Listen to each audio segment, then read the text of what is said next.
ভারত পাকিস্তানের লড়াই এশিয়া কাপের সবচেয়ে কাঙ্ক্ষিত ম্যাচ, যার অপেক্ষায় থাকে উপমহাদেশের ক্রিকেট ভক্তরা। আজ রাত 8:30টায় দুবাই আন্তর্জাতিক ক্রিকেট স্টেডিয়ামে মুখোমুখি হচ্ছে এই দুই চিরপ্রতিদ্বন্দ্বী। এটা শুধু ক্রিকেট ম্যাচ নয়, তার চেয়েও বেশি কিছু। এই লড়াইয়ের সঙ্গে জড়িয়ে আছে ইতিহাস, আছে রাজনৈতিক উত্তেজনা। গত মে মাসে দুই দেশের মধ্যকার সামরিক সংঘাতের পর এই প্রথম মুখোমুখি হচ্ছে তারা। তাই আজ লড়াইয়ে থাকবে বাড়তি ঝাঁজ, যা মাত্রা ছাড়ানোর আভাসও দিচ্ছে। তার উপর দুই দল নতুন প্রজন্মের খেলোয়াড়দের নিয়ে লড়াইয়ে নামছে। বিদায় নিয়েছেন রোহিত শর্মা, বিরাট কোহলি। পাকিস্তান দলে এখন জায়গা হচ্ছে না অভিজ্ঞ বাবর আজম ও মোহাম্মদ রিজওয়ানের। টি-20 বিশ্বকাপ জয়ী ভারত ও এশিয়া কাপের ডিফেন্ডিং চ্যাম্পিয়নরা টুর্নামেন্টে খেলতে এসেছে অভিজ্ঞতা ও আগ্রাসনের দুর্দান্ত সমন্বয়ে, যাদের রয়েছে জসপ্রীত বুমরার গতি, শুভমান গিলের নিখুঁত পারফরমেন্স, সূর্যকুমার যাদবের বিস্ফোরক ব্যাটিং আর কুলদীপ যাদবের ঘূর্ণি। অন্যদিকে পাকিস্তান ভরসা রাখছে নবীন শক্তিতে। মোহাম্মদ হারিস, সাইম আয়ুব, শাহিন শাহ আফ্রিদি তাদের গেম চেঞ্জার হতে পারে। তারপরেও চায়ের কাপে ঝড় তোলার মতো প্রশ্ন উঠছে, আজ জমজমাট লড়াই হবে নাকি এক পেশে ম্যাচ? পাকিস্তানের নবীন তারকারা কি ভারতের সামনে দাঁড়াতে পারবে, নাকি আবার ইতিহাসের পুনরাবৃত্তি হবে? ইতিহাসের কথা আসলে সেটা বারবারই ভারতের পক্ষে যায়।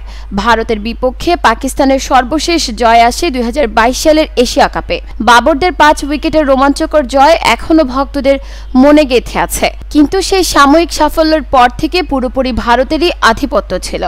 2023 সালের এশিয়া কাপে পাকিস্তানকে 228 রানের বিশাল ব্যবধানে বিধ্বস্ত করেছে ভারত। প্রথমে 356 রান তোলে রোহিত শর্মারা, পরে পাকিস্তানকে গুটিয়ে দেয় মাত্র 128 রানে। ওয়ানডেতে এটাই ছিল পাকিস্তানের বিপক্ষে ভারতের সবচেয়ে বড় জয়।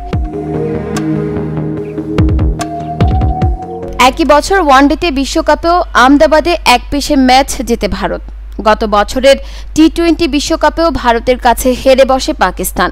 দুবাই চ্যাম্পিয়ন্স ট্রফিতেও ভারত আবারও হারায় পাকিস্তানকে। ফরম্যাটটা যেহেতু টি-20, তাই সেই পরিসংখ্যানটাও জানা জরুরি। পরিসংখ্যান বলছে 2007 থেকে 2024 সাল পর্যন্ত টি-20 ফরম্যাটে ভারত পাকিস্তান মুখোমুখি হয়েছে মাত্র 13টি ম্যাচে।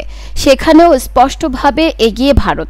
ক্রিকইনফোর তথ্য মতে ভারত জিতেছে 9টি, অন্যদিকে পাকিস্তান জিতেছে 3টি ম্যাচ। একটি ম্যাচের হয়েছে ড্র। যদিও ড্র হওয়া ম্যাচটি বোল আউটের মাধ্যমে ফলাফল নির্ধারণ করা হয়, সেখানেও ভারত জিতে যায়। এক সময় সমান্তলে চলা এই দ্বৈরথ এখন স্পষ্টভাবে ভারতের দিকে হেলে আছে। তবে পাকিস্তান সবসময় আনপ্রেডিক্টেবল। তারাও ইতিহাস নতুন করে লিখতে পারে। যেমনভাবে 2017 সালে আইসিসি চ্যাম্পিয়ন্স ট্রফির ফাইনালে ভারতকে হারিয়ে পাকিস্তান প্রথমবারের মতো চ্যাম্পিয়ন হওয়ার গৌরব অর্জন করে। তাই ইতিহাসকে একপাশে সরিয়ে রাখলে ক্রিকেটে ভারত পাকিস্তানের লড়াইটাও আনপ্রেডিক্টেবল। নিউজ ডেস্ক, চট্টগ্রাম সময়।